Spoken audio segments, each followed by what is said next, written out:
walking along the slope on the edge of my village. The afternoon wind greeted me softly, slipping between the rustling bamboo leaves. The sky was clean, bright blue, as if welcoming my slow but sure steps. The sun hung high, kissing my skin with warmth that slowly turned hot. But I didn't complain, because I had a goal. Snails. Yes, those slimy little creatures were the reason my feet stepped on the dry ground and wild grass today. Since morning, its image had been dancing in my mind. Not only for duck food, and if I wanted to, it could be cooked into a delicious dish, but also an old habit, a legacy from my childhood, when my father and I used to walk together along this place. Now, it's just me, and the shadows of memories. My steps stopped for a moment. Under a towering teak tree, I caught my breath. Listen, birds are calling out to each other. Insects are singing noisily behind the bushes. There is a peace that I can't find anywhere else, only here, in a land that I once hated, but now I find again with longing. Arriving at the destination, I was silent. My steps stopped at the embankment. My eyes swept across the vast expanse of rice fields that had now changed. Different from what I remembered. The water only pooled a little, not up to my ankles. The land was deliberately dried by the owner. I crouched down, parting the grass and mud in the hope of finding those small shells. I looked down. Mud was starting to appear, settling gently on the edge of the small ditch. Signs of life. My eyes sharpened, and there it was. A snail, small, slow, but persistent, exploring like I was today. I stared at it for a moment, silent, as if it were speaking a language unheard by most humans.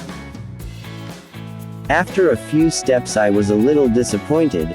It turned out that the next rice field had no water, and it was certain that the snails would not appear either. I left this rice field with slow, slightly heavy steps, but there was still some hope that I held tightly. Not far from there, just crossing a narrow embankment that was starting to become slippery with the remaining dew and mud, I arrived at another rice field. It was different. This rice field was watery, calm, reflecting the sky that was starting to change color. The rice here was still young, pale green, calf-high, trembling gently as the wind passed by. There is life. There is possibility. I looked down, looked closer, and yes, it's true. Between the water channels and the gaps in the rice stalks, there they were. Small snails, swimming lazily, crawling slowly in the wet mud. Not as big as the ones I usually pick up, not like the ones sold in the market or liked by adults. But enough. Because I know, the ducks at home like the small ones. They will fight over them, grabbing them with their beaks eagerly. They don't care how big or small they are. As long as there is a taste, there is a hunt, there is a game in the mud. My hand slowly reaches out. However, not without feeling. Because in that silence, I feel like I am having a conversation with nature. My prey today is not only the snail, but also a lost piece of myself, which I slowly find again amidst the silence and the village breeze. The snails are small, but there are so many of them. They are like living grains scattered among the mud and young rice stalks. Not one escapes my eyes and hands, because the water in this rice field is very clear. Clear as glass, revealing everything hidden behind the calm surface. I squat slowly, letting my fingers touch the water warmed by the sunlight, the sound of birds in the distance, the rustle of the wind shaking the rice leaves, and the splash of small water between the embankments, all unite in a living silence. The snails moved slowly. They were unaware that they were being watched. Their shells were tiny, faintly patterned like fine carvings that had been accidentally created. Some were attached to rice roots, some were hiding in the mud. but none were truly hidden in the sunlight and in this clear water. I don't know how many there are. Too many to count, but every time my hand runs through the water, there are always 1, 2, 3 that I can lift. Not because I want to eradicate them, not because I want to chase them away. But there is a strange kind of connection between me and them. As if they are part of the rhythm of nature that flows silently in the veins of this rice field. I don't know how many there are. Too many to count, but every time my hand runs through the water, there are always 1, 2, 3 that I can lift. Not because I want to eradicate them, not because I want to chase them away. But there is a strange kind of connection between me and them. As if they are part of the rhythm of nature that flows silently in the veins of this rice field. Have you ever seen it? Rice fields as clear as this?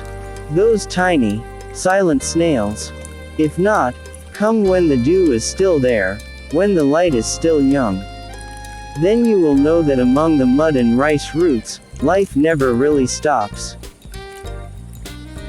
Without realizing it, I've been in the rice fields for quite a while, hunting snails, walking through the rice fields with my feet buried in mud, stepping slowly, sharpening my eyes, pushing aside the grass, one by one.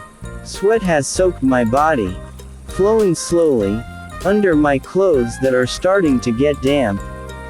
That's what I want, not just snails, but also, the sweat that spills from this fun activity.